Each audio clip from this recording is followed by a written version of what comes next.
In the earlier classes, we have already discussed about a lot of questions. अब NCERT का exercises questions था, उसके बाद खत्म हो जाएगा, राइट। तकरीबन 11 क्वेश्चंस है। जो worry we will be covered all the questions. Is it clear? Of course clear. Exercises CRCISES exercises, ठीक। क्वेश्चन नंबर 1 देखिए, which separation techniques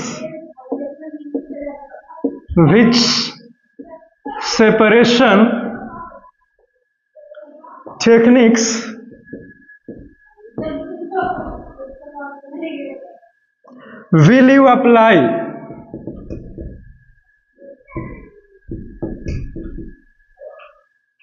for the separation of the following?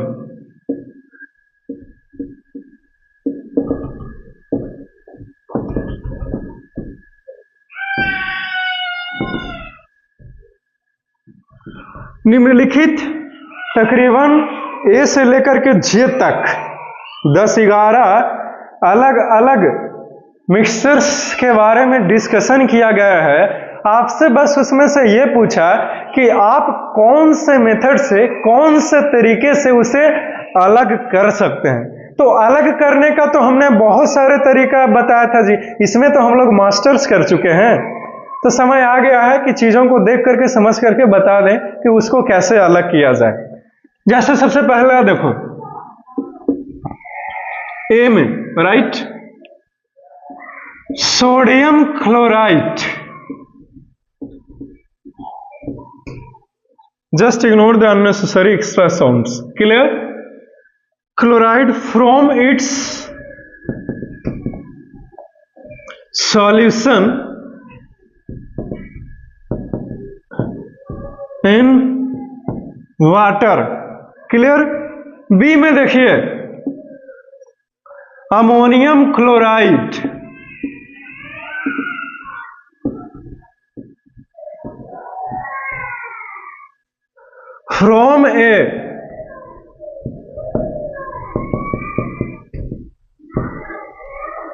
from a mixture containing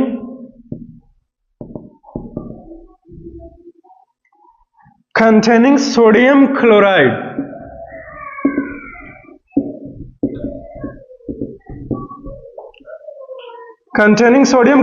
and ammonium chloride.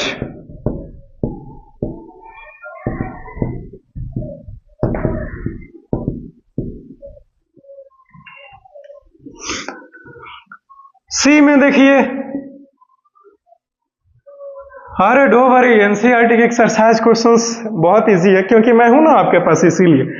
Small pieces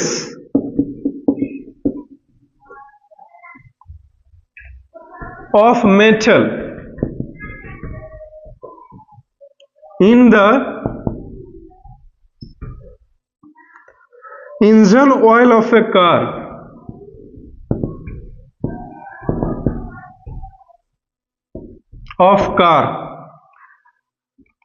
D में देखिए different pigments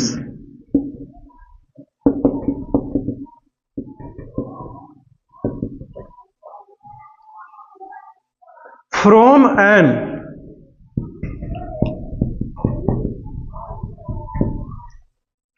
extract of flower petals,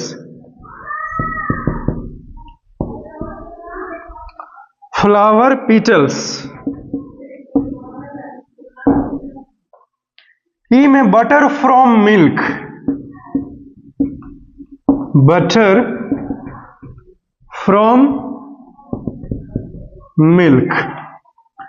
next oil from water,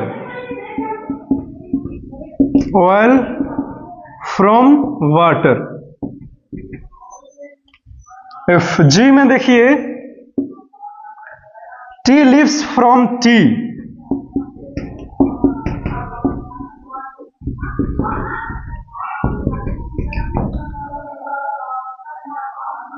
iron pins from sand.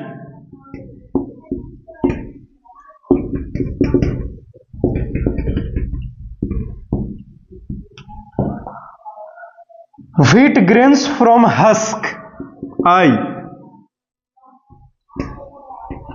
Wheat grains from husk.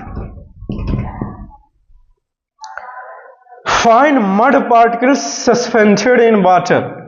IJ. Fine mud particles suspended in water. है चलो question हो गया जी। ये question है हमारे, समझे। पहला में तकरीबन 2, 2, 4, 2, 6, 2, 8, 2, 10, ये पहले में ही 10 तरह के क्वेश्चन है, ठीक है। तो ये जो 10 दिया गया है इसको आप अलग कैसे कीजिएगा। जैसे क्वेश्चन नंबर ए है कि sodium chloride from its solution in water, पानी से सोडियम क्लोराइड को अलग कैसे कीजिएगा। तो अलग करने का तो बहुत सारा तरीका है, जैसे इवेपोरेशन प्रक्रिया के थ्रू भी आप अलग कर सकते हैं। लेकिन कंपनी में, बड़े बड़े इंडस्ट्री में समुद्र के किनारे कौन सा प्रक्रिया किया जाता है ताकि नमक भी मिले और पीने योग्य पानी भी मिल सके, तो वो है डिस्टिलेशन। तो एक आंसर क्या हो जाएगा, एक आंसर हो जाएगा डिस्टिलेशन। लेकिन कोई पूछेगा नहीं कि डिस्टिलेशन क्या होता है सर, क्योंकि ऑलरेडी टॉपिक में पढ़ाए हुए हैं। अभी सिर्फ नाम पूछा है ना जी कि कौन सा चीजें जो है वो किस मेथड से अलग होंगे। तो पहला है डिस्टिलेशन। डिस्टिलेशन जब डिस्टिल फ्लास्क में जब सोडियम क्लोराइड और वाटर के मिक्सचर को हम लोग डालते हैं तो नीचे से बर्नर से हीट देने पर वाटर जो है वो इवेपोरेट कर करके कंडेंसर के थ्रू ड्रॉप बाय ड्रॉप कहां जाएगा, एक अलग कंटेनर में जमा हो जाएगा। लेकिन जो सोडियम क्लोराइड है वो तो उसी डिस्टिलेशन फ्लास्क में ही रह जाएगा ना जी। Is it clear? ओके, तो खत्म हो गया डिस्टिलेशन के बारे में बातें करते हुए। अब दूसरा देखिए, ammonium chloride NH4Cl from a mixture of containing sodium chloride and ammonium chloride. And ammonium chloride फिर से लिखा हुआ है सच में, and ammonium chloride NH4Cl, a mixture containing ammonium chloride from a mixture containing, okay, आप बी में है कि अमोनियम क्लोराइड को अलग कीजिए किसके मिक्सचर से, तो मिक्सचर है सोडियम क्लोराइड और अमोनियम क्लोराइड का। सोडियम क्लोराइड यानी कि कॉमन साल्ट जो हम लोग खाते हैं, टेबल साल्ट, और अमोनियम क्लोराइड एक ऐसा सबस्टांस है जो सब्लिमेशन की प्रक्रिया करता है कि नहीं। तो उसको अलग करने के लिए कौन सा प्रक्रिया करेंगे, तो सब्लिमेशन, ठीक है। अब पूछा कि सब्लिमेशन क्या होता है, एक ही चीज के बार बार पूछते रहता है भाई।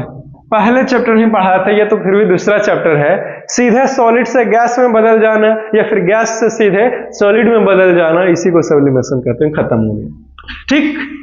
सी में देखो, small pieces of metal in the engine oil of a car, metal के छोटे छोटे टुकड़े को इंजन ऑयल यानी कि ऑयल में है उससे कैसे अलग कीजिएगा, तो मैग्नेट के थ्रू, और क्या सीधे लिखेंगे मैग्नेट, मैग्नेट के मदद से अलग कर देंगे।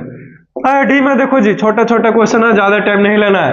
Different pigments from an extract of flower petals, फूल के पत्तियों से प्राप्त डिफरेंट पिगमेंट्स यानी कि कलरफुल बातें की, कलरफुल चीजों को अलग करने की बातें कर रहा है। तो कलरफुल चीजों को अलग करने का एक बेहतरीन तरीका है, उसको बोलते हैं क्रोमैटोग्राफी। क्या नाम है? क्रोमैटोग्राफी। नेक्स्ट देखो, ई में बटर फ्रॉम मिल्क, मिल्क से बटर को अलग करेंगे सेंट्रीफ्यूगेशन प्रोसेस से, तो आंसर हो जाएगा सेंट्रीफ्यूगेशन, GATION। क्लियर? ई। एफ में देखिए, ऑयल फ्रॉम वाटर, वाटर से तेल को अलग करना है, यानी कि तेल और पानी के मिक्सचर को, ये दोनों इमिसिबल लिक्विड्स है ना, और इमिसिबल लिक्विड्स को कैसे अलग करते हैं, तो सेपरेटिंग फनेल की मदद से अलग करते हैं। तो एफ का आंसर हो जाएगा separating funnel.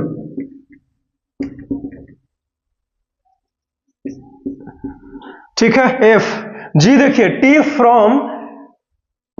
Leaves from T, चाय से चाय पत्ती को अलग करना है, कैसे कीजिएगा, फिल्ट्रेशन मेथड है कि नहीं, चाय छन्नी के मदद से आप कीजिएगा, लेकिन वो कैसा प्रक्रिया है, तो वो एक प्रकार के फिल्ट्रेशन है। तो जी का आंसर फिल्ट्रेशन हो जाएगा, फिल्ट्रेशन, TR है।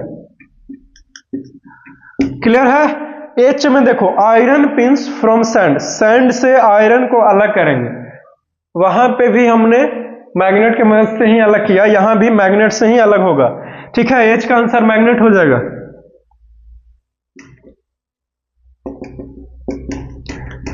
मैग्नेट।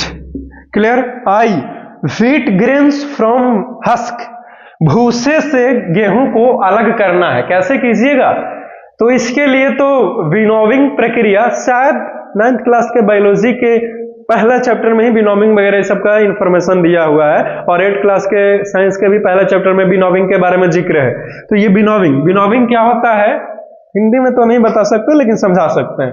आपने गांव देहात में आसानी से देखिएगा, क्योंकि शहरों में तो भाई क्या बोलते हैं, मशीन्स के जमाना है, राइट। वहां क्या होते हैं, जैसे बूढ़े बुजुर्ग लोग होते हैं, है ना, वो एक सूप रहता है, उसमें भूसे भरा हुआ अनाज को रखते हैं, और इस तरह से नीचे ओसाते हुए हवा चलता है, वैसे फिर अलग हो जाता है, और अनाज भारी है नीचे और भूसा उड़ करके भाग गया। ठीक है, तो विनोविंग होगा आई का आंसर, लिख लेगा, WINNOWING, विनोविंग।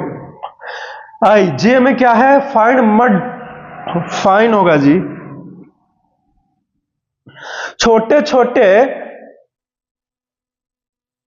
मिट्टी के कण जो कि पानी में सस्पेंडेड है, हिल डोल कर रहा है, कैसे अलग करेंगे इसको, इवेपोरेट करें। लोडिंग टैंक, जब प्यूरिफिकेशन ऑफ वाटर मैंने तेरे को पढ़ाया था, तो वहां पे बताया था, वो है कि बहुत सारे मशीन से गुजर रहे थे प्यूरिफिकेशन ऑफ वाटर के समय, आपने देखा क्लोरिनेशन टैंक भी था, लोडिंग टैंक था, है ना, तो उसमें से लोडिंग टैंक में ये सब कुछ होएंगे।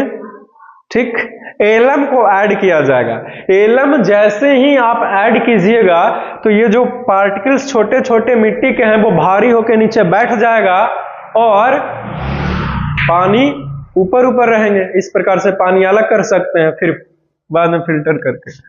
तो लिखेंगे कि by adding alum,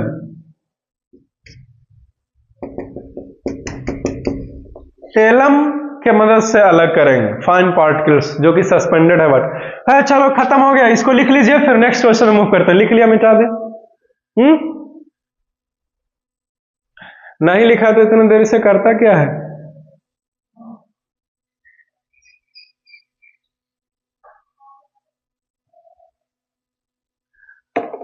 Have you written? Can I raise it? अरे हो गया जी, मिटाए, बोलो जल्दी। ठीक,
आगे चले, नेक्स्ट क्वेश्चन है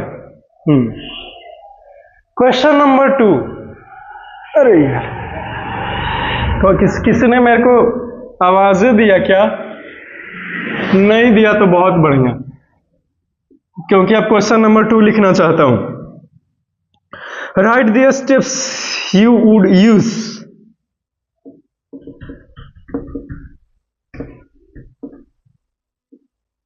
steps you would use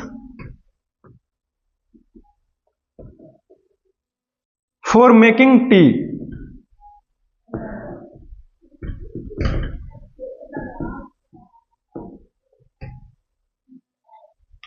Use the word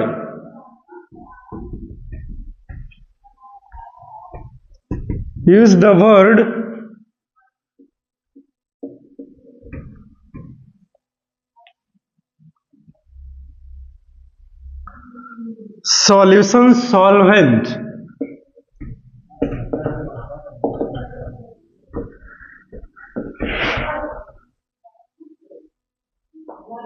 solute, dissolve,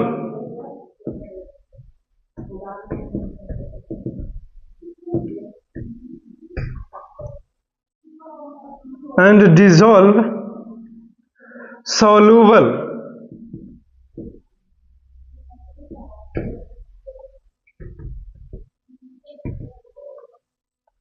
insoluble,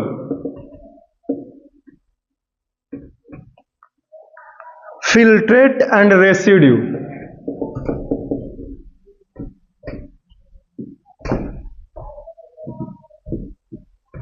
Filtrate and residue। चलो यही हमारा क्वेश्चन है जी। बताया गया कि जब आप चाय बनाते हैं, 1 कप बनाइए चाहे 4 बनाइए, मेरे को फर्क नहीं पड़ता, लेकिन जब आप चाय बनाते हैं तो आप इन सभी शब्दों को वर्णन कीजिए, जैसे में solution, solvent, solute, dissolve, soluble, insoluble, filtrate and residue.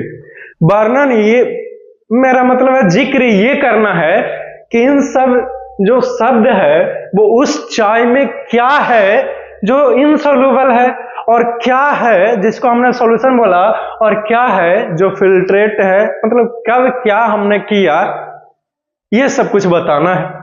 Is it clear? Answer, T बनाने के लिए कुछ चाहिए। सबसे पहले शुगर, उसके बाद मिल्क,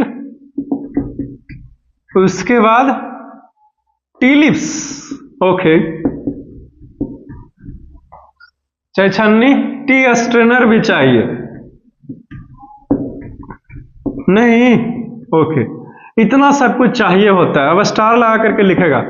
सबसे पहले सॉल्यूशन,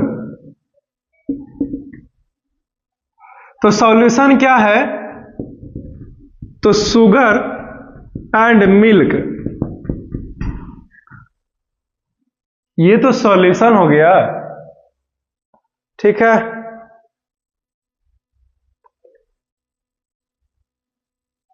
लेकिन मिल्क तो हेट्रोजीनियस है, लेकिन सॉल्यूशन बोल सकते हैं, ठीक। नेक्स्ट, सॉल्वेंट क्या है? सॉल्वेंट है शुगर, नहीं मिल्क है सॉल्वेंट। यहां पे पानी वाला चाय रहता तो बढ़िया रहता है नहीं, मिल्क है सॉल्वेंट। मिल्क के जगह पर वाटर ले,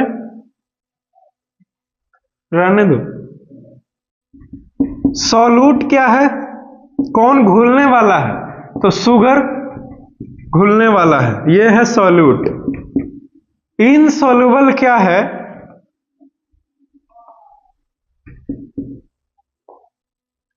इनसोलूबल है, जानते हैं, टी लीफ, चाय के पत्तियां, वो नहीं घुलेगा ना, उससे तो अलग कीजिएगा ना।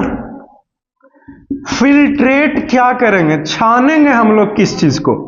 तो टी लीव्स को, चाय के पत्तियों को चाय से अलग करेंगे फिल्ट्रेशन प्रक्रिया से।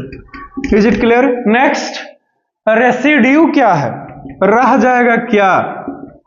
तो रेसिड्यू के रूप में रह जाएंगे सिर्फ टी के रूप में यूज्ड टी लिव्स, जो आपने यूज कर लिया, इस्तेमाल कर लिया है टी लिव्स, वो रेसिड्यू के रूप में छन्नी के ऊपर रह जाएगा फिल्ट्रेट करने के बाद।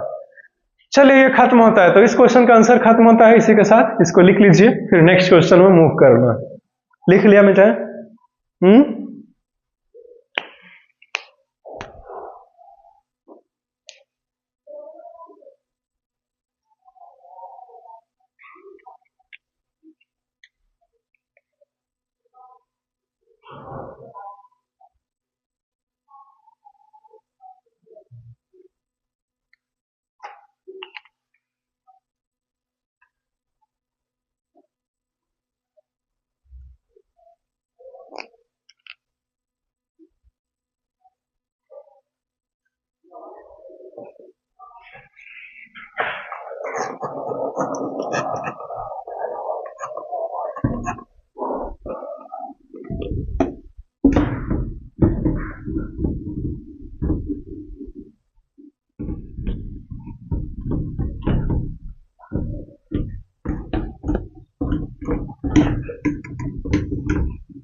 क्वेश्चन नंबर 3, यह एक न्यूमेरिकल है क्या? हाँ है तो फिर सॉल्व कीजिए। Pragya tested, question number 3,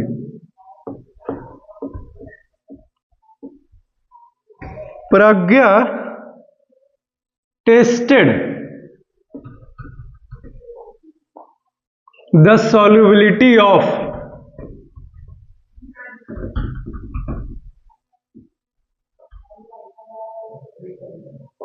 3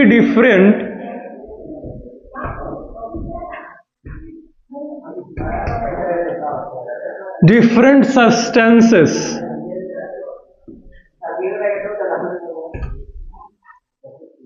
at different temperature.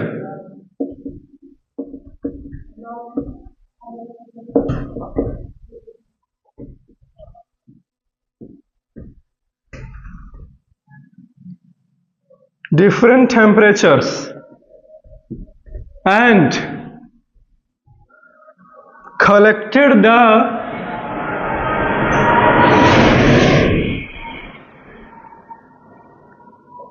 data as given below.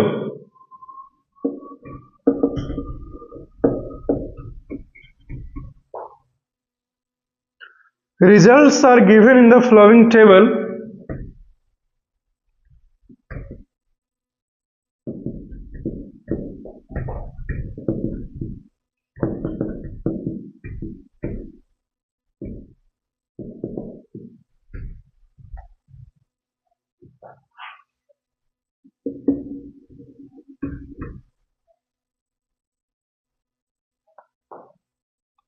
As grams of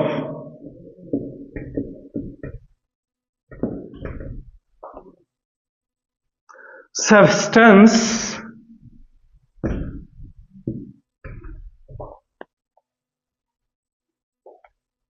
dissolved in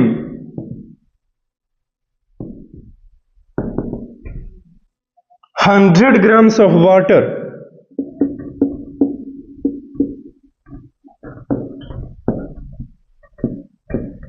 to form a saturated solution.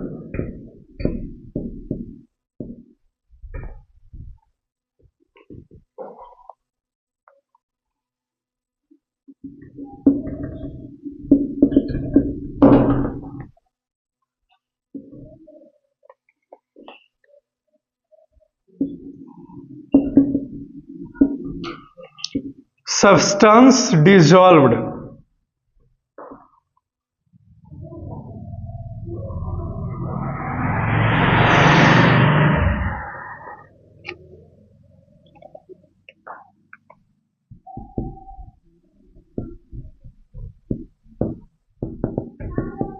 Temperature in K,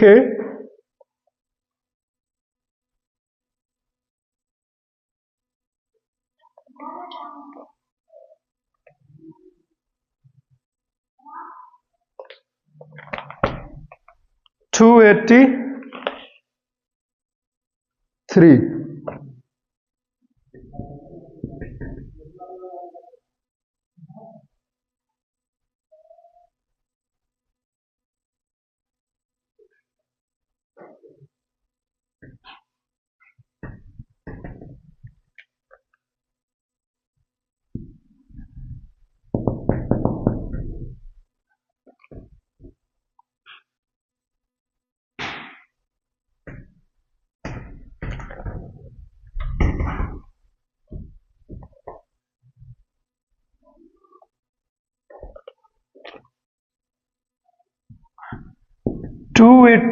Kelvin,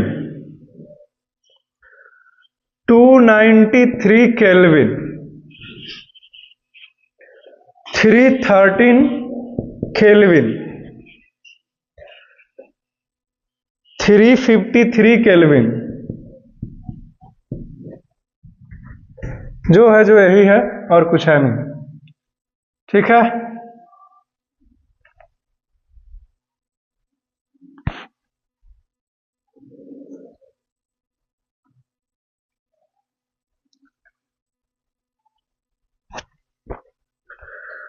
potassium nitrate,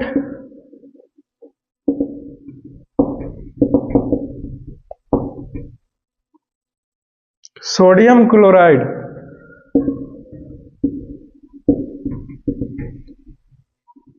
potassium chloride,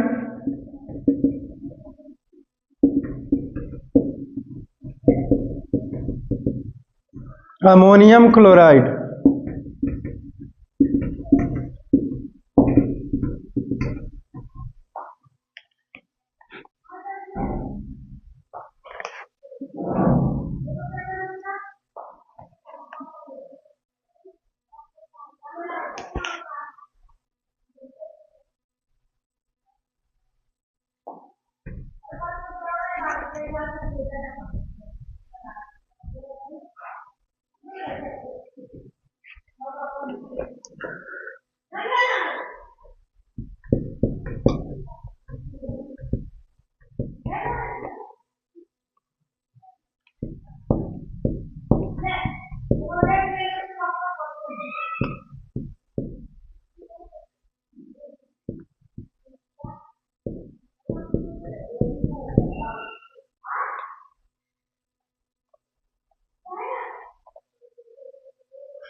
ये इंफॉर्मेशंस है। Question number ए यहां से शुरू होता है। What mass of potassium nitrate, what mass of potassium nitrate would be needed to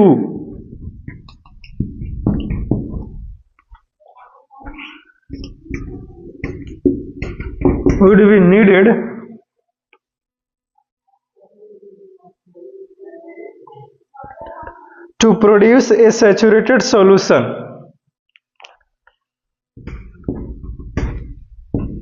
Produce a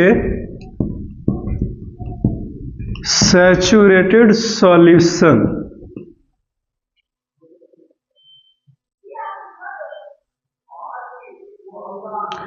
of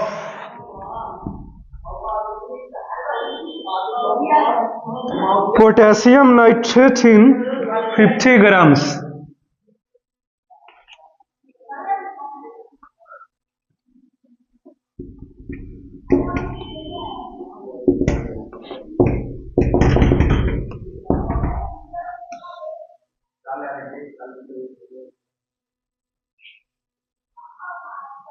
In 50 grams of water at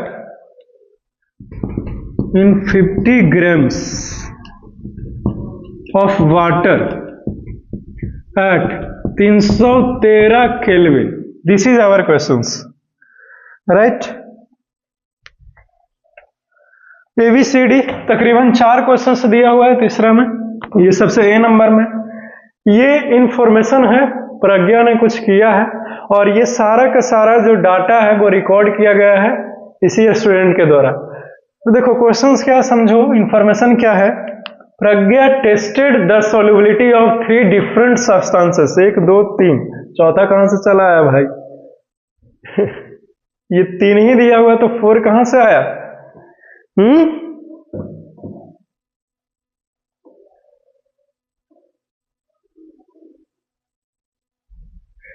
जो भी हो 4 होना चाहिए मेरे ख्याल से, एनसीईआरटी वाला ने गलत किया है।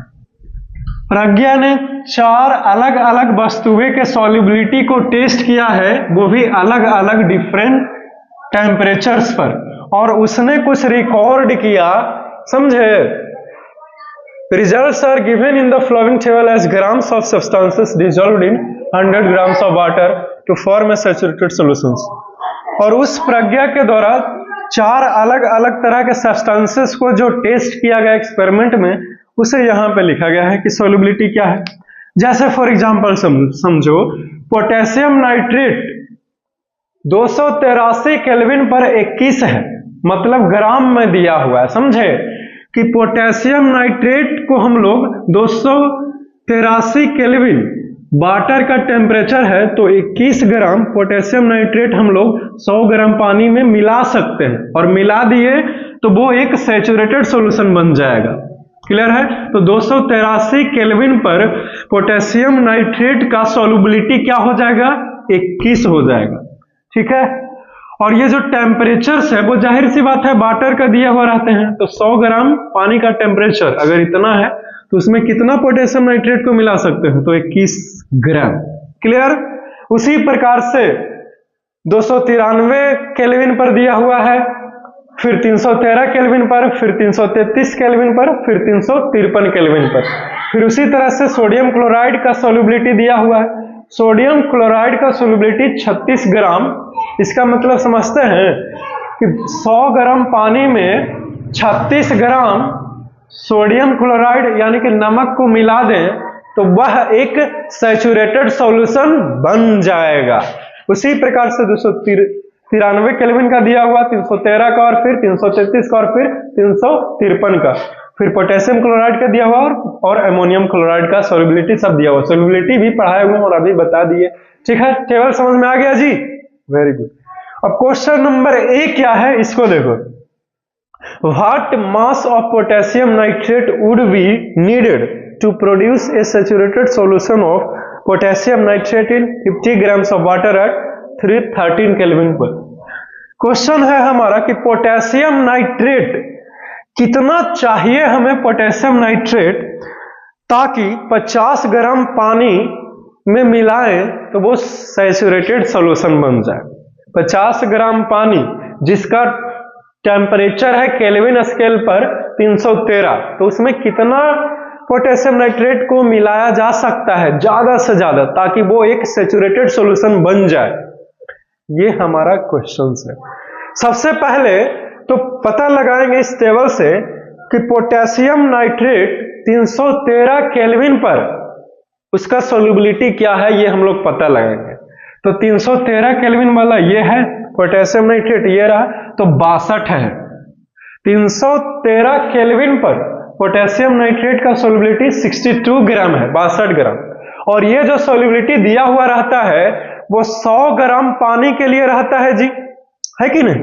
जैसे पोटेशियम नाइट्रेट का सोल्युबिलिटी 62 ग्राम है 313 केल्विन पर, इसका मतलब है कि 100 ग्राम पानी का टेम्परेचर 313 केल्विन है, तो उसमें ज्यादा से ज्यादा 62 ग्राम पोटेशियम नाइट्रेट मिला सकते हैं ताकि वो सैचुरेटेड सॉल्यूशन बन जाए।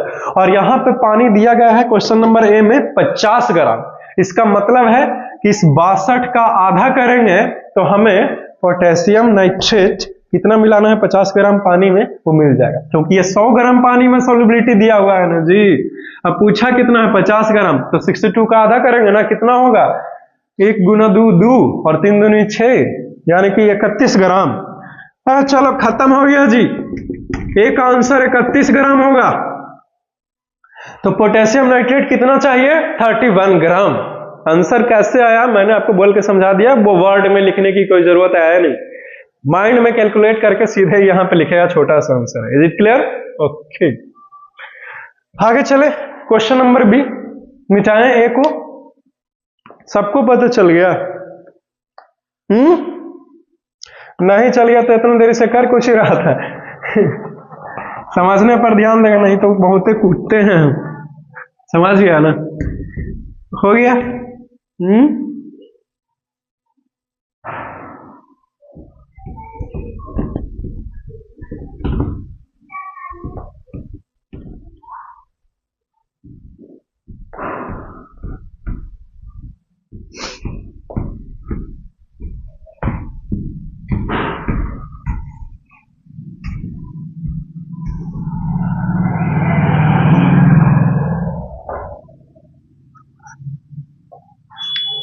Next,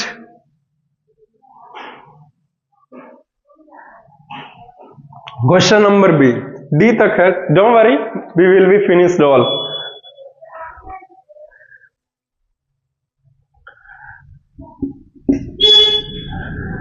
Pragya makes a saturated solution, actually name of a C, makes is saturated solution of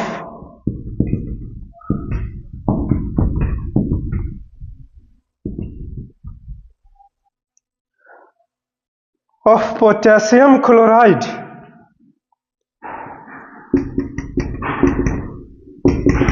in water at 353 kelvin.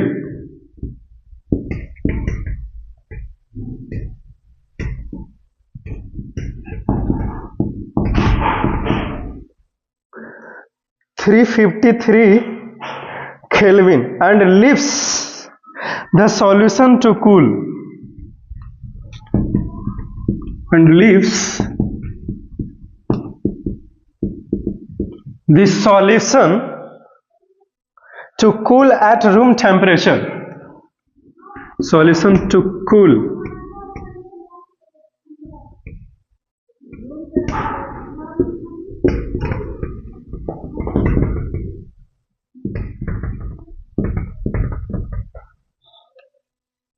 Room temperature. What would she observe as the solution cools? Explain.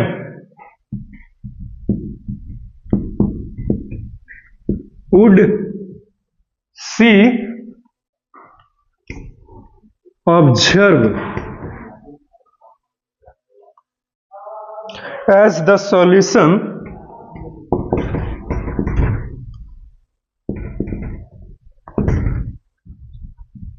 cool? Explain. Is it clear now? Question number B समझो, यहां से पूरा data तो समझ ही चुका है। Question number B देखिए, प्रज्ञा क्या करती है, एक सैचुरेटेड सॉल्यूशन बनाती है पोटेशियम क्लोराइड के मदद से, समझे, और जिसका पानी का टेम्परेचर है 353 केल्विन, और ये 353 केल्विन पर पोटेशियम क्लोराइड का सैचुरेटेड सॉल्यूशन बन चुका है। अब उस वो जो बच्ची है उसको क्या करती है, उस सैचुरेटेड सॉल्यूशन को तो रूम टेम्परेचर पर ठंडा होने के लिए छोड़ देती है। ठीक, तो 353 केल्विन पर पोटेशियम क्लोराइड का क्या है solubility, potassium chloride that is 37 ग्राम है। और अगर वो प्रज्ञा ने इस सैचुरेटेड पोटेशियम क्लोराइड के सॉल्यूशन को ठंडा करने के लिए छोड़ दिया तो क्रिस्टल्स बनना शुरू हो जाएंगे। किसका, तो पोटेशियम क्लोराइड का। क्रिस्टल्स के रूप में जो सॉल्यूट है उस वाटर में वो बाहर आना शुरू हो जाएगा। क्लियर, क्योंकि टेम्परेचर को डाउन किया है ना जी, तो टेम्परेचर को डाउन करने पर किसी भी सब्सटेंस का सॉल्युबिलिटी घट जाता है। क्लियर है, तो सॉल्युबिलिटी वाले टॉपिक में ऑलरेडी पढ़ाए हुए हैं और अभी भी हमने बता दिया और वहीं से ये क्वेश्चंस था। Is it clear? तो क्या होगा, ठंडा की है, क्या होगा, तो क्रिस्टल्स के रूप में बाहर हो जाएंगे, सॉल्युबिलिटी जो है वो डाउन हो जाएगा। आंसर में लिखेंगे हम लोग the solubility of potassium chloride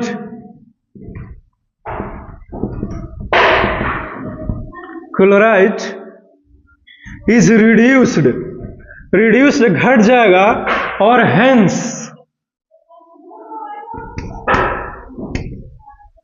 यहां पे क्लास चल रहा है तो वही गर्मी चढ़ाने लगता है का, hence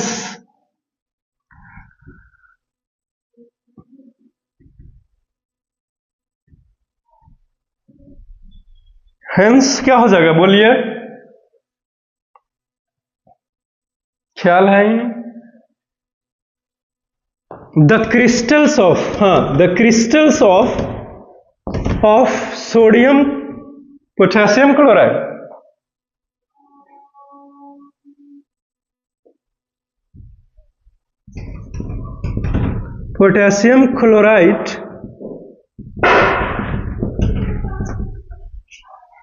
is formed and separates out from crystals। ठीक है, पोटेशियम क्लोराइड का क्रिस्टल्स बनेगा और उस सैचुरेटेड सॉल्यूशन से वो क्या हो जाएगा, फाइनली अलग हो जाएगा। बात समझ में आई? इसको लिख लीजिए, फिर सी में हम लोग आगे मूव करते हैं। ठीक है, ठीक, चलो लिख लिया, मिटाएं जी, कैन आई रेज इट? अभी सी और डी और बचे हुए।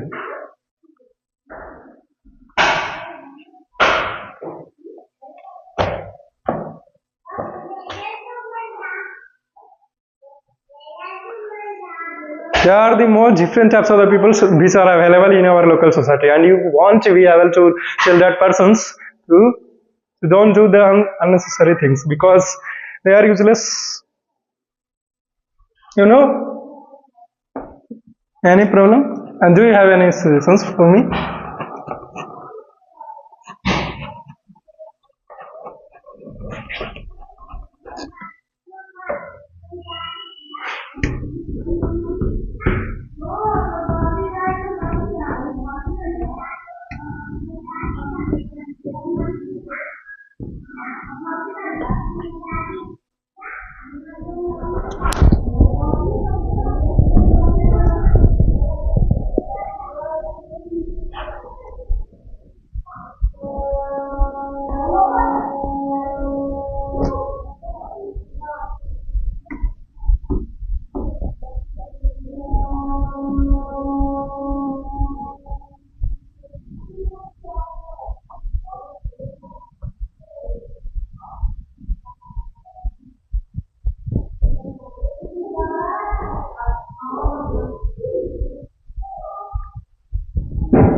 Next, that is the question number C. देखिए, find the solubility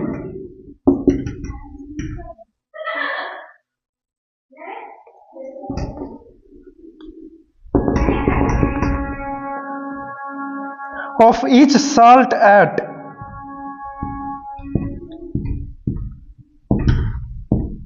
of each salt at 293 Kelvin,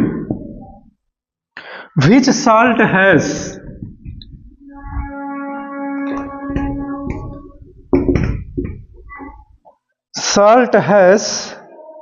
the highest solubility?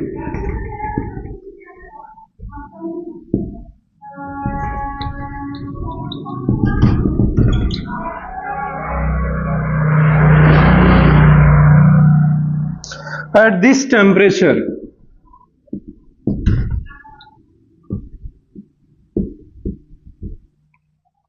ठीक, this is our question. You know, सभी साल्ट, ये सारे के सारे साल्ट है, लेकिन जो हम लोग खाते हैं वो है सोडियम क्लोराइड, और ये सब कुछ और है। जैसे बहुत सारे कंपाउंड हैं, जैसे एसिड भी का एक प्रकार का क्या है, कंपाउंड है, बेस भी एक प्रकार के कंपाउंड होते हैं, और एसिड बेस एंड साल्ट। तो उसी तरह से ये साल्ट, ये सारे के सारे कंपाउंड है, लेकिन सब साल्ट वो नहीं जो हम लोग खा सकते हैं, ये तीनों अलग है, और सिर्फ ये सोडियम क्लोराइड को हम लोग यूज करते हैं। बात समझ में आई? ओके, तो सबका आप सॉल्युबिलिटी लिखिए 293 केल्विन पर। बात समझ में आई? और उसके बाद बताना है कि सबसे ज्यादा किसका है 293 केल्विन पर। तो जाहिर सी बात है, नीचे की ओर मूव करेंगे, अमोनियम क्लोराइड का सोल्युबिलिटी ज्यादा है 293 केल्विन टेम्परेचर पर। तो लिखेंगे कि पोटेशियम नाइट्रेट, इसका सोल्युबिलिटी कितना है जी? 32 ग्राम। ठीक है, ब्रैकेट में लिख लो एट, वो क्यों लिखना भाई, ए में तो दिया हुआ है। ठीक है, next sodium chloride 36 gram, and the next one potassium chloride,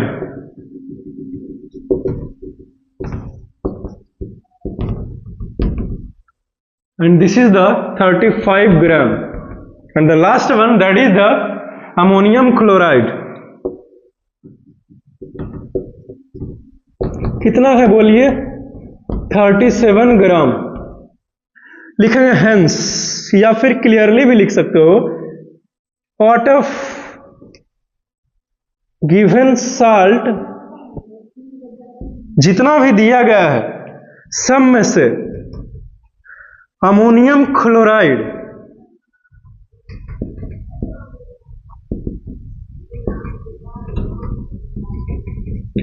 has the highest solubility। Ammonium chloride के पास क्या है? सबसे ज्यादा सोल्युबिलिटी है। ये खत्म होता है, इसको लिख लीजिए, फिर डी क्वेश्चन को लिखाते हैं, फिर आगे बढ़ेंगे। Is it clear now?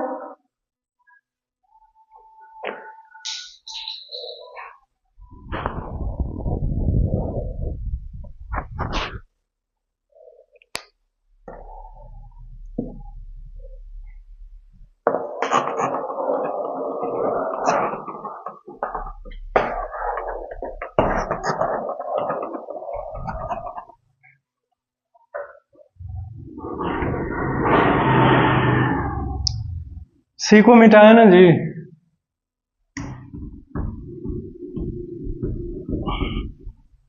आपको ये बार बार लिखने की जरूरत नहीं, बस आप ABCD वाला क्वेश्चन लिखिए और सीधे नीचे आंसर। क्लियर ना?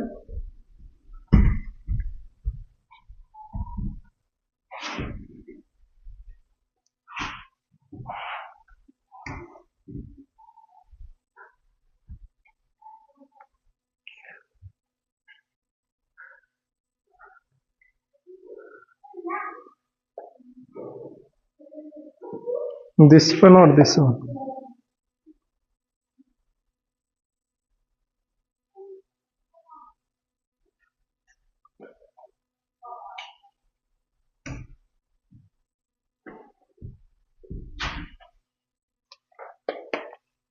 What is the effect of change of temperature on the solubility of a salt?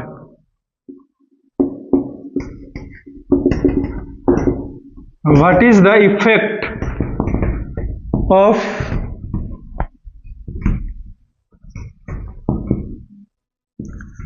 effect of temperature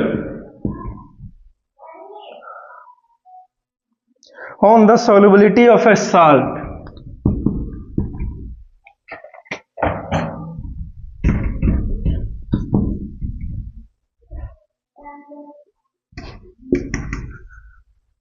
अरे यार,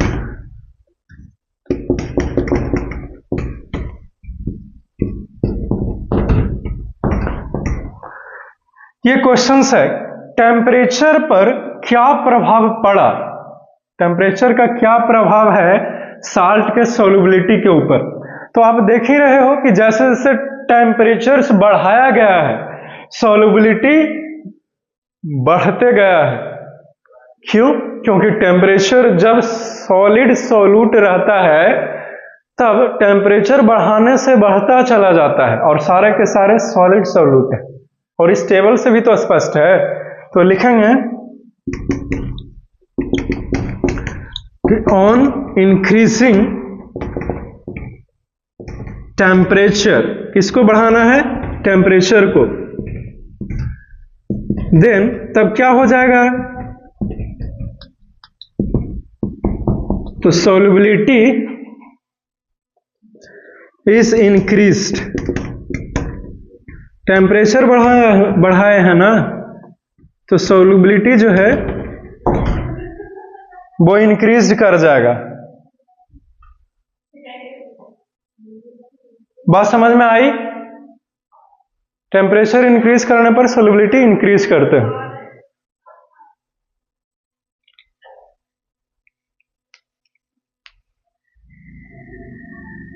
चलिए इसको लिख लीजिए, फिर नेक्स्ट क्वेश्चन में मूव करना, आज खत्म कर देना at any cost. Clear now? Because we have discussed already atoms and molecules to do in the next class.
इसमें किसी में तो इंक भरा था हमने, which one? This one?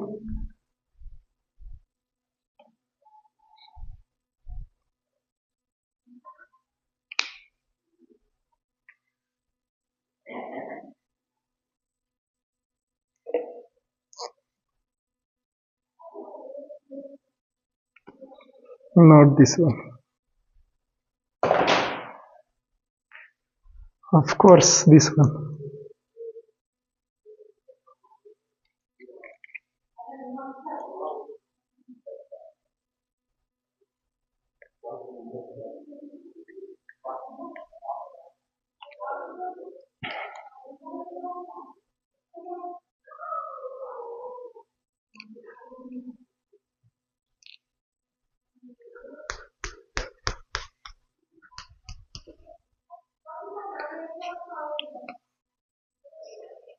Question number 4.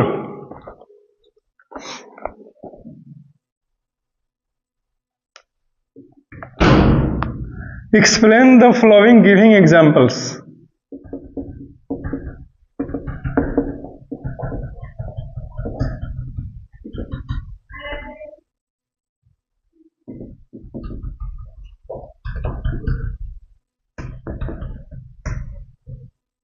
A में saturated solution,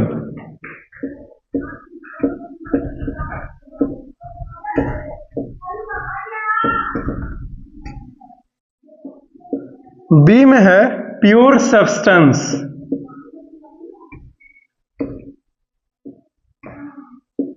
सी में है कोलॉइड, डी में suspension,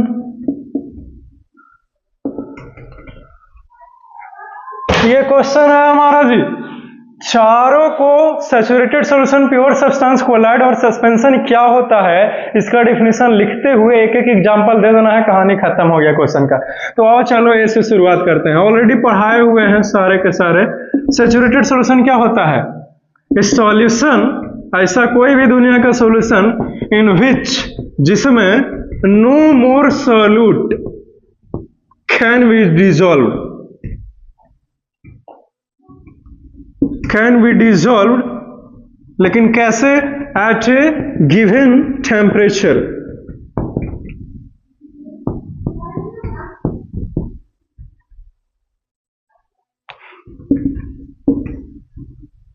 is called saturated solution.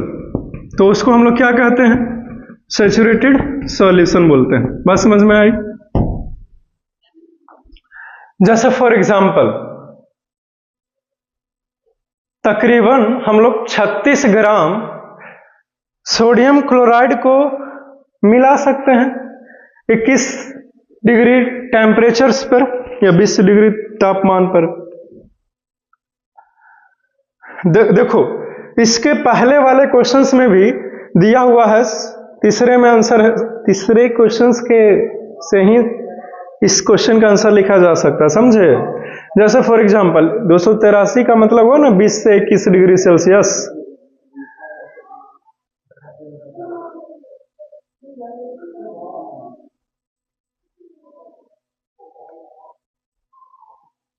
दो 273 kelvin 10 degree.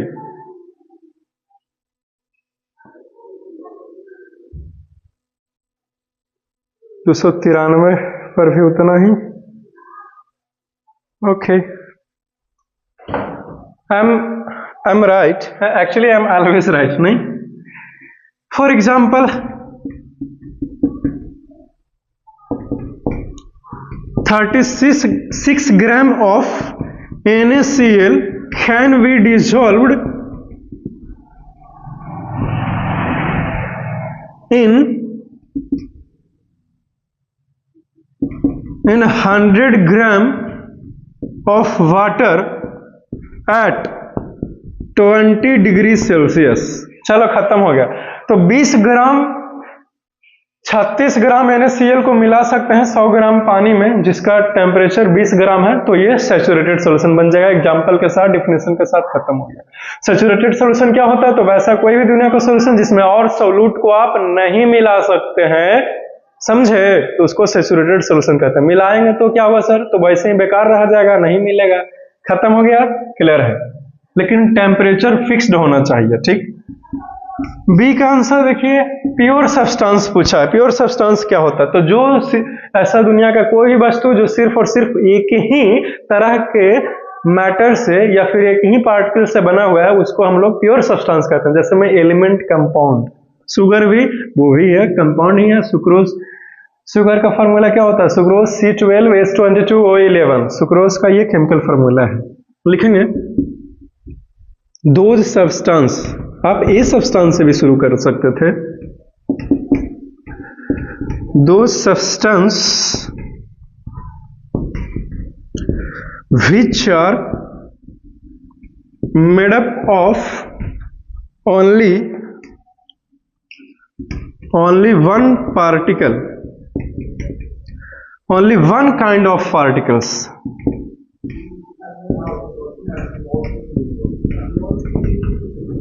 are called pure substance. तो इसको क्या बोलते हैं हम लोग जी? प्योर सब्सटेंस का नाम दिया है, ठीक है? जैसे में फॉर एग्जाम्पल के रूप में देखिए, तो फॉर एग्जाम्पल क्या हो जाएगा? शुगर जी, चीनी, वाटर, इट्सेट्रा, और भी बहुत कुछ। कंपाउंड भी Na2SO4 सोडियम नाइट्रेट, नहीं, सोडियम सल्फेट Na2SO4, ठीक है, सोडियम नाइट्रेट Na2 NaNO3, ठीक, ओके। कोलॉइड क्या होता है?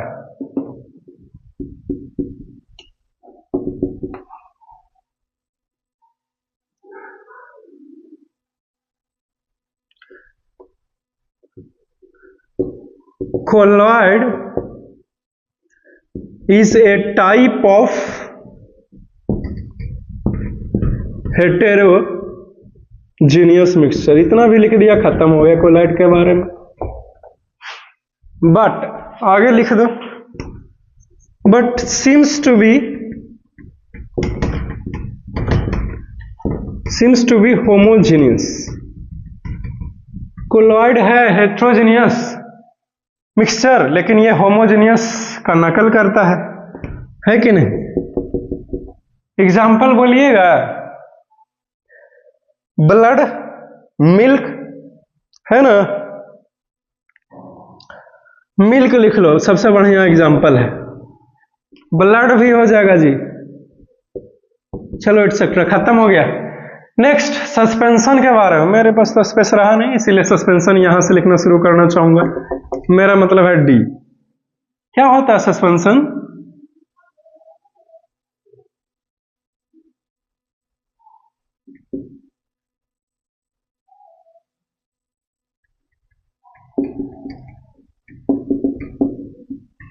A suspension is a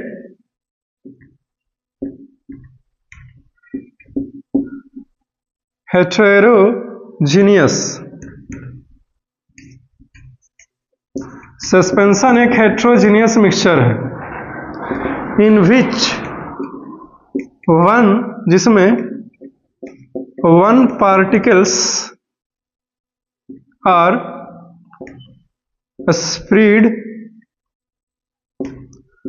spread throughout the another। Example, sand and water। बालू और पानी के मिक्सचर को सस्पेंशन बोलते हैं। सस्पेंशन एक प्रकार का हेट्रोजेनियस मिक्सचर है जिसमें सॉल्यूट जो है या फिर एक पार्टिकल्स जो है वो दूसरे पार्टिकल्स में पूर्ण रूप से ऐसे फैले होते हैं जहां तहां से। चलो खत्म हो गया है। एग्जाम्पल के साथ सबको डिफिनीशन लिखा दिया हूं, सबका एग्जाम्पल। इसी के साथ ये क्वेश्चन खत्म होता है। इसको लिख लीजिए, मिटा करके आगे बढ़ना चाहूंगा। चलो लिख लिया, मिटाया जी? Have you written this? Can I erase it?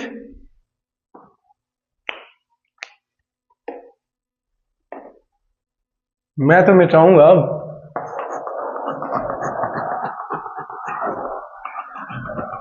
I have an ideas. I knows that time exceeding from their limits. But what can we do? What can I do?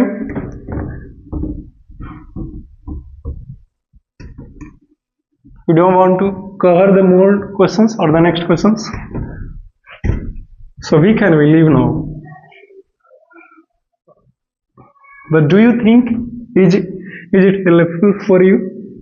Of course no. So let's move on. नहीं, क्या करना चाहिए? Move on करना चाहिए, है ना? ठीक है, करते हैं।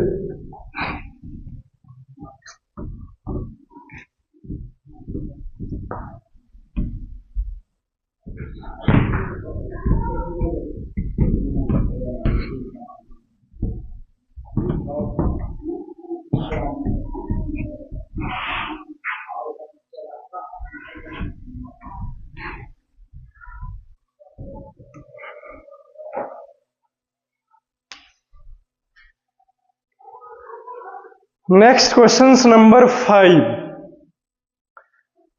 Classify each of the following as a homogeneous or heterogeneous mixtures.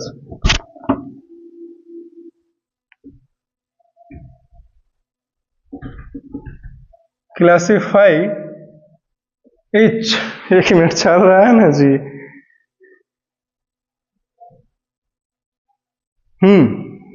am on classify each of the following as a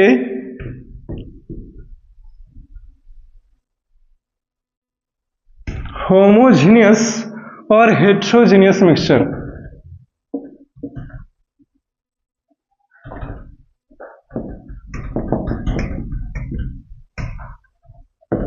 जैसे में soda water, would, air, soil, vinegar, filtered T,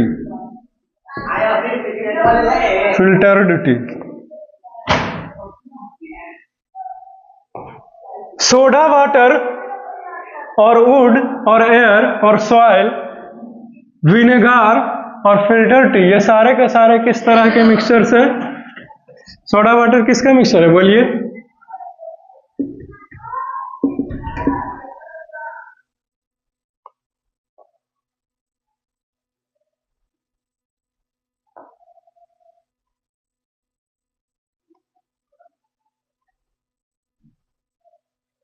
heterogeneous.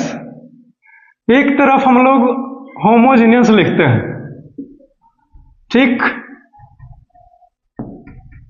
पकड़ा गया ना तो चीर के रख देंगे, पहचानता नहीं है हमको। होमोजीनियस मिक्सचर और दूसरा heterogeneous mixture.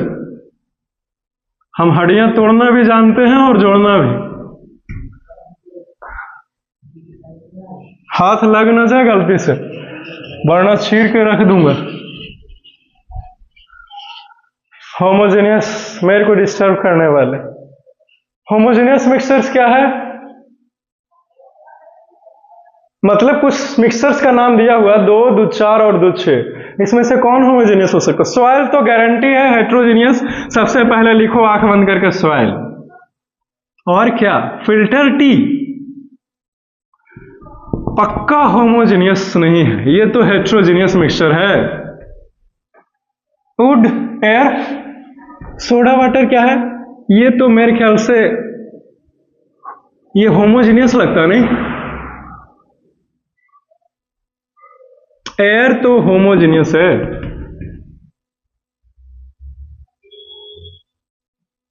Would heterogeneous, would को लिखो हेट्रोजेनियस, ठीक है। सोडा वाटर होमोजेनियस है, ठीक। विनेगर होमोजेनियस है, ठीक है। चलो खत्म हो गया जी, इसको लिख लो, देख लेना भाई कंफर्म नहीं है एक दो पर, लेकिन लगभग यही है। चलो हो गया, मिटा दें। कौन होमोजेनियस मिक्सचर का एग्जांपल है? ये जो दिया गया है 1, 2, 3, 4, 5, 6 में से, और कौन होमोजेनियस कौन हेट्रोजेनियस ये लिखना था, हमने लिख दिया, खत्म हो गया आंसर। नेक्स्ट क्वेश्चन में मूव करना चाहूंगा भाई, आगे बढ़ जाऊं।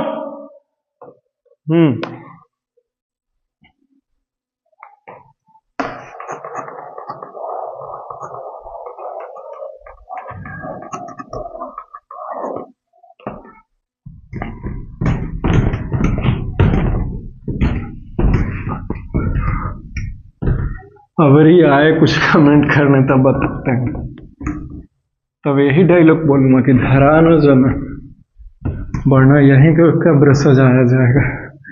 नहीं वैसे बहुत दिन हो गया कब्र में लेटाया हुआ किसी को।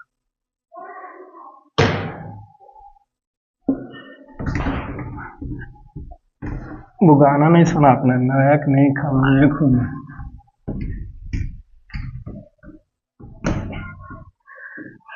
Let us see the next one and the next questions.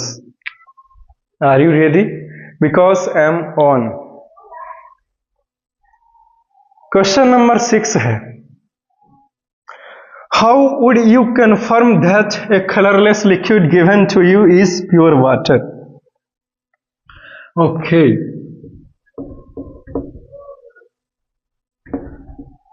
How would you confirm that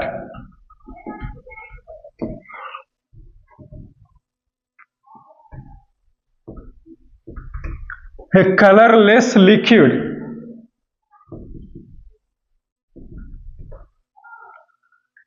given to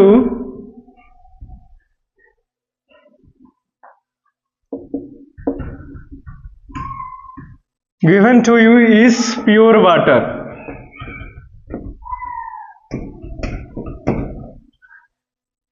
How would you confirm?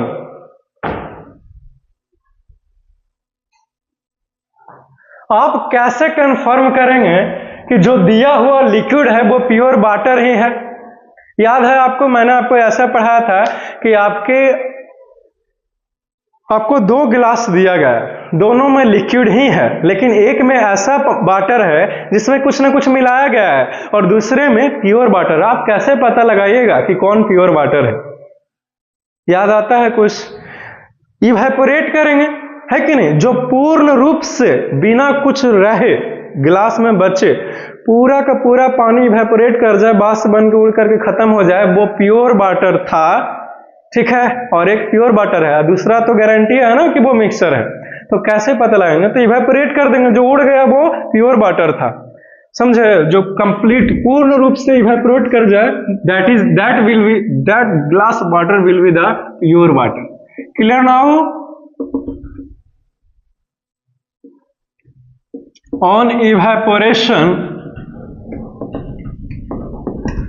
the container containing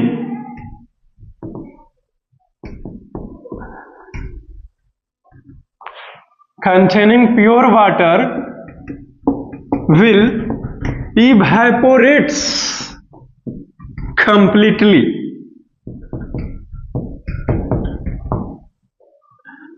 In this way, और इस तरह से we will find pure water, और इस तरह से हम लोग प्योर वाटर का पता लगा लेंगे। चलो खत्म होता है, इसको लिख लीजिए, मिटा के आगे बढ़ना चाहूंगा। Have you written this? Can I erase it?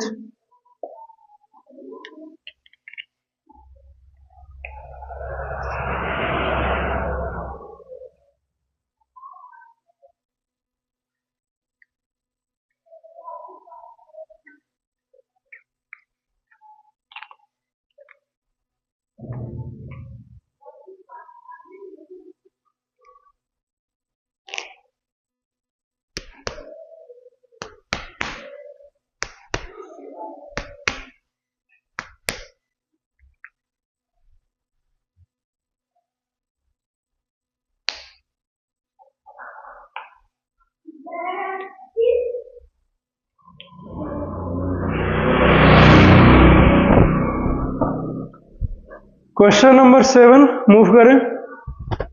Which of the following, I think this one will be the sufficient and more than enough to write the answers along with their questions. Which of the following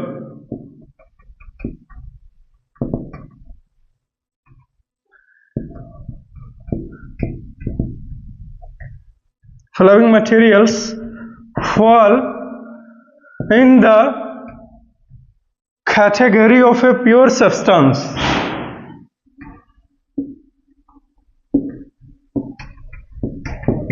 Of a pure substance.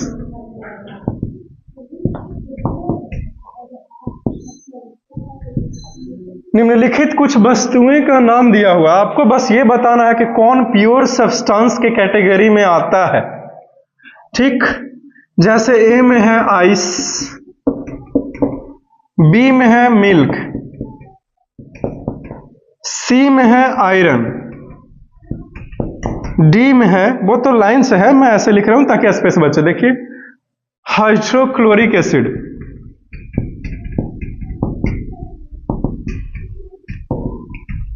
Hydrochloric acid एक compound है तो pure substance है। इसे हम लोग pure substance कह भी सकते हैं, नहीं भी कह सकते हैं। काहे नहीं? नहीं पूछेगा तो आप प्योर सब्सटेंस का कैटेगरी में ही लिखो। क्लियर ना हो? ई में है कैल्शियम ऑक्साइड,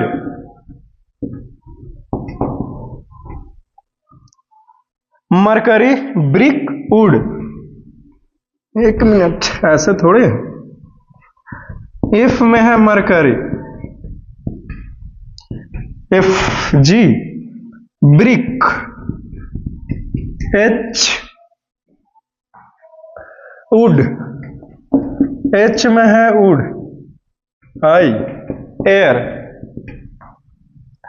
चलो बताओ जी कौन प्योर सब्सटेंस है, तो सीधे आंसर लिखेंगे कि आइस, आयरन, HCl है नहीं लेकिन लिख दो HCl, हाइड्रोक्लोरिक एसिड, कैल्शियम। लेकिन लैंग्वेज वर्ड में लिखो भाई, क्योंकि वर्ड में लिखा हुआ है ना, इसीलिए। हाइड्रोक्लोरिक एसिड, ठीक है। Calcium oxide,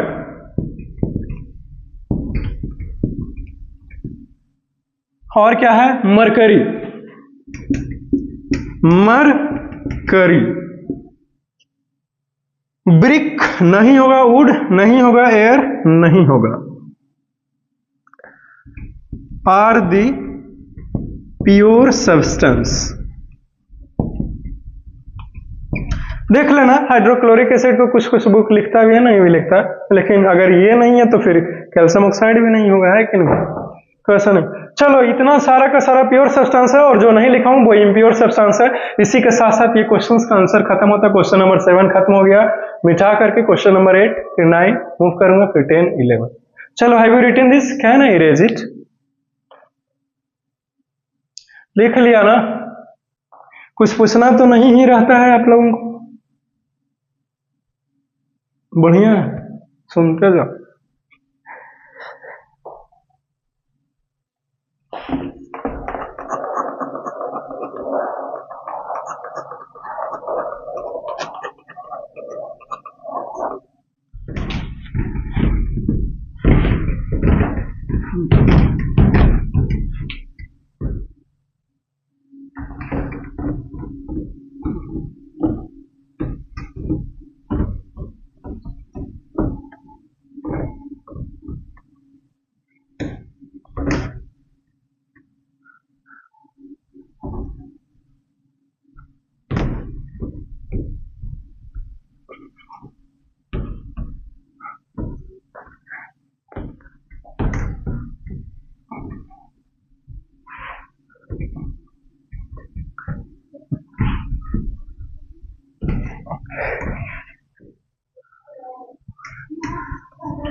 next,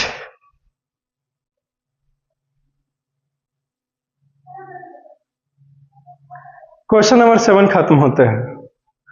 question number 8, ये भी बहुत आसान है, तुरंत ही खत्म होगा, लिखने भर देरिए। Identify the solutions among the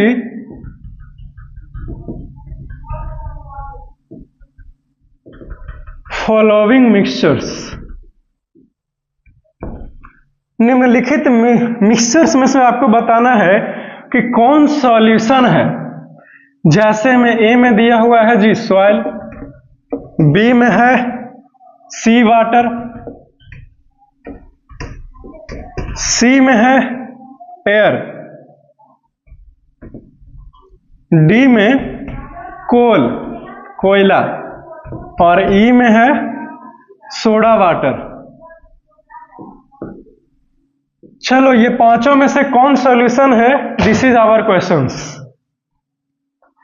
soil, sea water, air, coal, soda water, कौन सॉल्यूशन है? सी वाटर सॉल्यूशन है, एयर सॉल्यूशन है, एयर सॉल्यूशन है। हाँ, होमोजेनियस मिक्सचर है, लेकिन सॉल्यूशन नहीं है ये। सी वाटर और soda water, this is the solution. Answer लिखो, सी वाटर एंड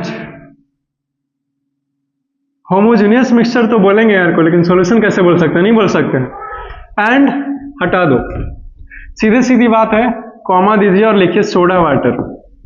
क्लियर ना हो? खत्म हो गया आंसर। चलो, खत्म होता है, सी वाटर और सोडा वाटर आंसर है हमारा। ये सॉल्यूशन है, बाकी सारे के सारे मिक्सचर्स है। Question number 9, Which of the following will show Tyndall effect? Which of the following will show Tyndall effect? Just wait. ठीक है, जैसे में देखो ए में दिया हुआ है साल्ट सॉल्यूशन, टी होगा,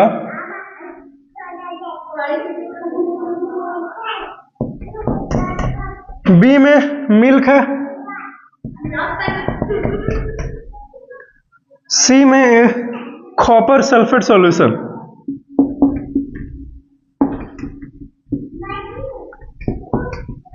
copper sulphate solution, D starch solution.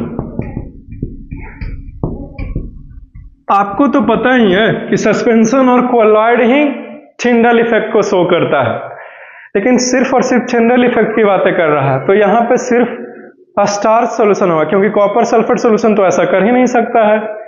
Milk ये सस्पेंशन नहीं है, सॉल्यूशन नहीं है, कोलॉइड है, तो मिल्क और स्टार्च सॉल्यूशन ये दोनों आंसर हो जाएंगे यहां पर। ठीक है,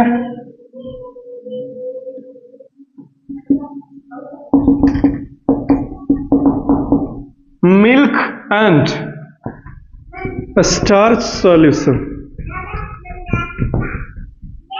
कैन शो Tyndall effect.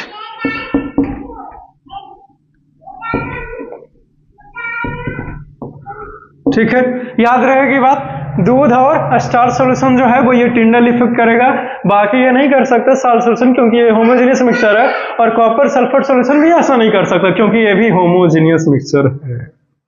ठीक, चलो मिटाएं, आगे जो बढ़ना है।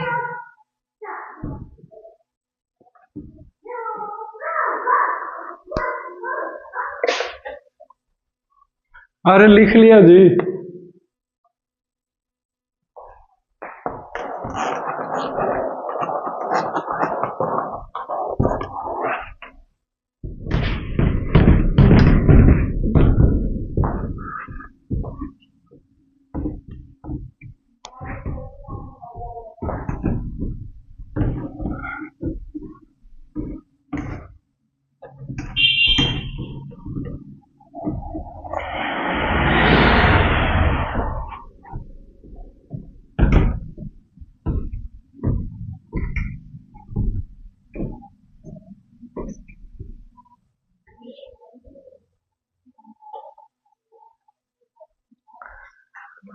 नेक्स्ट कहां चला गया, यहीं तो है। हाँ, क्वेश्चन नंबर 9 क्या, ये तो लगता हो गया नहीं, हाँ हो गया। Question number 10, question number 10, classify the following,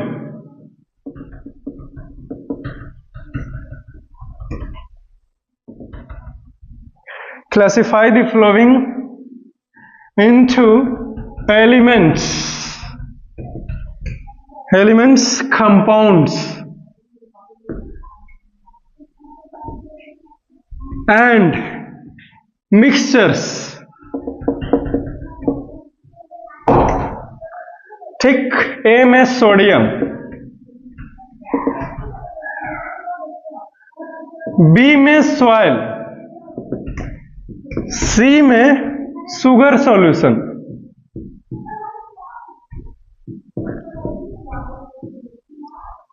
D में सिल्वर,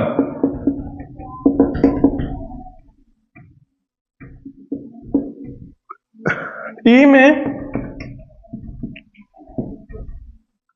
कैल्शियम कार्बोनेट,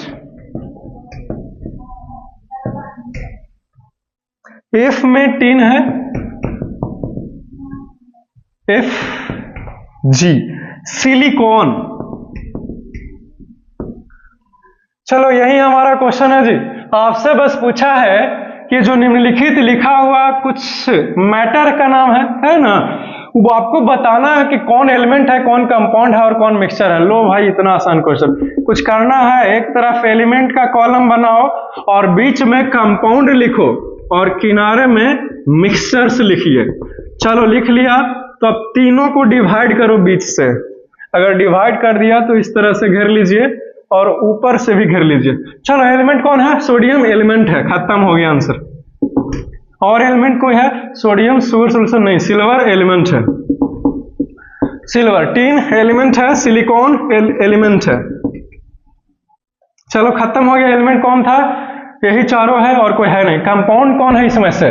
तो शुगर सॉल्यूशन कंपाउंड है? नहीं, ये तो मिक्सचर है। बस एक कंपाउंड दिख रहा है जिसका नाम है कैल्शियम कार्बोनेट, CaCO3। फॉर्मूला लिख लो, CaCO3। चलो मिक्सचर कौन है? सॉइल मिक्सचर है और शुगर सॉल्यूशन मिक्सचर है। नेक्स्ट। अब है ही नहीं, कहां से लिखे? चलो खत्म हो गया। क्वेश्चन नंबर 10 का आंसर खत्म।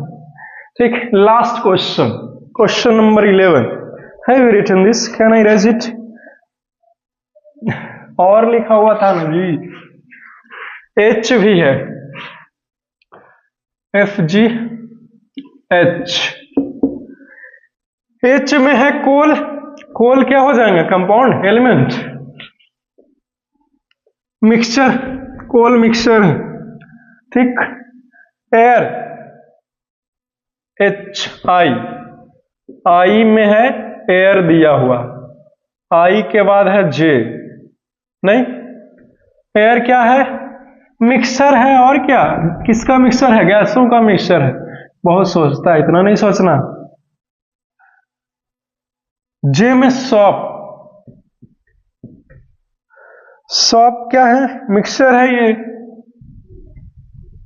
ठीक, कंपाउंड नहीं बोलेंगे। मीथेन क्या है? मीथेन कंपाउंड है, HIJ। के में मीथेन नाम है। मीथेन क्या है बोलिए? मीथेन तो कंपाउंड है। CH4 नाम नहीं सुना मीथेन का? मीथेन गैस जैसा ही है सब। कार्बन डाइऑक्साइड और ब्लड दिया हुआ है, KL। L जो है वो है कार्बन डाइऑक्साइड, L। KLM। और M में है ब्लड। ठीक, ब्लड मिक्सचर से कार्बन डाइऑक्साइड, ये कंपाउंड है। अब जाकर खत्म हुआ था, इस पेज पर और कुछ नाम दिया होता, ख्याल नहीं। चलो अब खत्म हो गया, इसको मिटा करके नेक्स्ट मूव करते हैं। चलो have you written this? Can I read it? किसी को शक है? कुछ पूछना है? नहीं पूछना। इसमें क्या पूछना है? इतना हल्का चीज हम बताते हैं। खत्म हो गया। ठीक,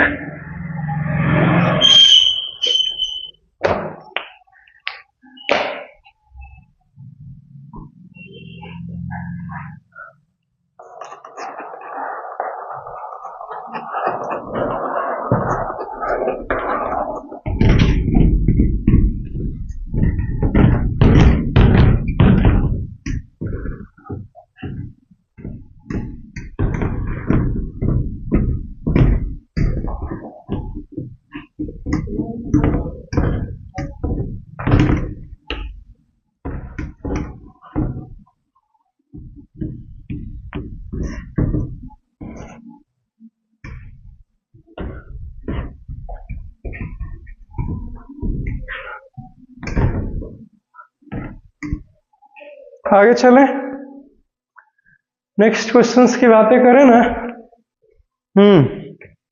समझ गया, और कुछ कहने की जरूरत नहीं। Which of the following are chemical changes? Question number 11 है, ध्यान से देखो, बहुत ही आसान है। Which of the following are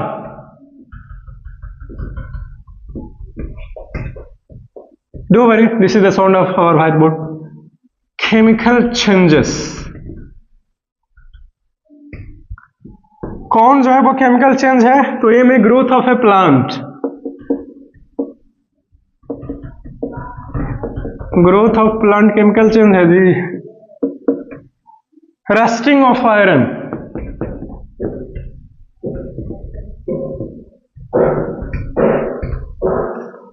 में देखिए, mixing of iron filings and sand, of iron filings and sand, लोहे और बालू को मिलाना केमिकल है या physical? We have already discussed. Cooking of food,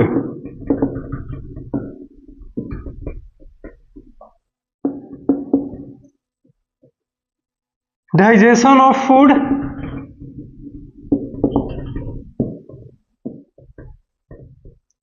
EF, freezing of water,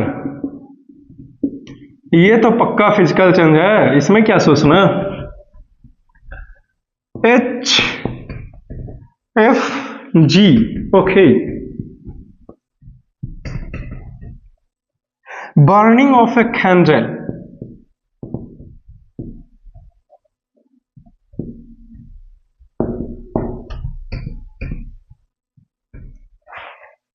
this is our questions. इसमें से कौन फिजिकल है, कौन केमिकल चेंज है, यही हमसे पूछा गया है। बात समझ में आई? तो एक तरफ लिखिए ना केमिकल चेंज और दूसरी तरफ लिखिए फिजिकल चेंज, ठीक।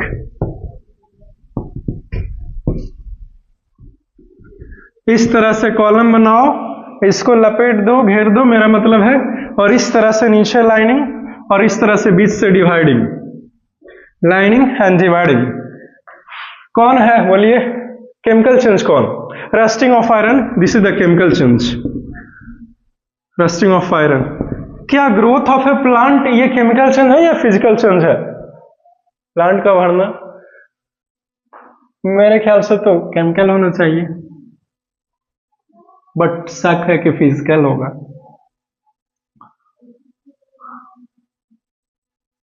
Digestion, freezing of water, burning of a candle,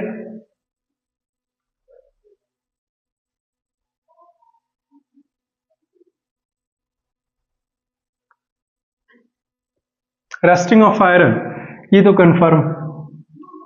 mixing of, ये नहीं, कुकिंग ऑफ फूड, ये हाँ है। Cooking of food chemical change, digestion of food chemical change,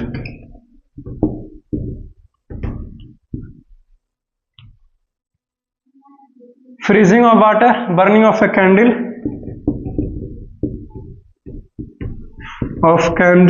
ये तो केमिकल चेंज है, ठीक है। लिखो mixing of iron filings and sand. Next है ना, पहला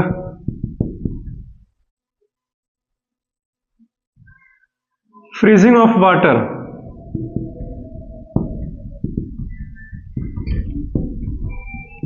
और जो लास्ट में है ग्रोथ ऑफ प्लांट, ये भी फिजिकल चेंज है मेरे ख्याल से, ग्रोथ ऑफ प्लांट। चलो खत्म हो गया, इसको लिख लीजिए, मिटा दीजिए, मेरा मतलब है लिख लिया, क्योंकि मिटाऊंगा तो मैं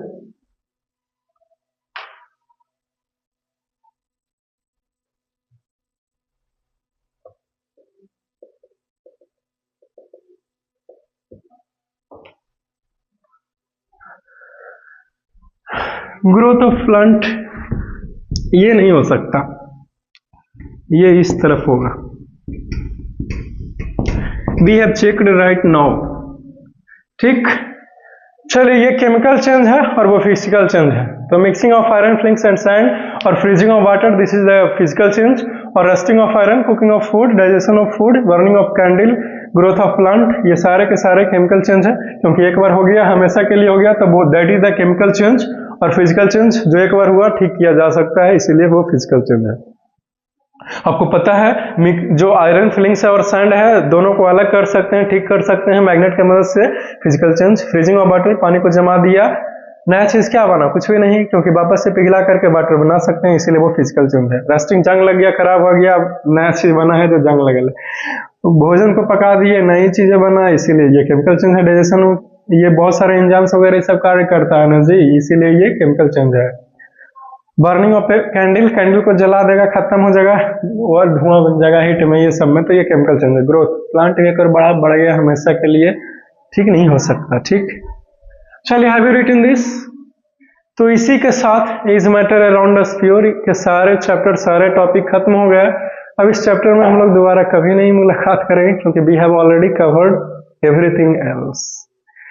सब खत्म हो गया क्वेश्चन आंसर के साथ, बहुत सारा हमने टॉपिक को कवर कर लिया। ठीक है, मुझे नहीं लगता है कि अगर आप इतने अभी तक यहाँ तक आपने पहुंच गया हर एक लेक्चर को देखते हुए, फेयर कॉपी बनाते हुए, तो कोई लड़का आपको पीछे छोड़ सकता है, क्योंकि इतना तक हमने आपको पढ़ाया है, समझे। लेकिन बैठ करके लेक्चर और क्वेश्चन आंसर्स तो करने ही पड़ेंगे, फेयर कॉपी तो बनाने ही पड़ेंगे, है कि नहीं? Because study is just like a meditation and you are doing a meditation.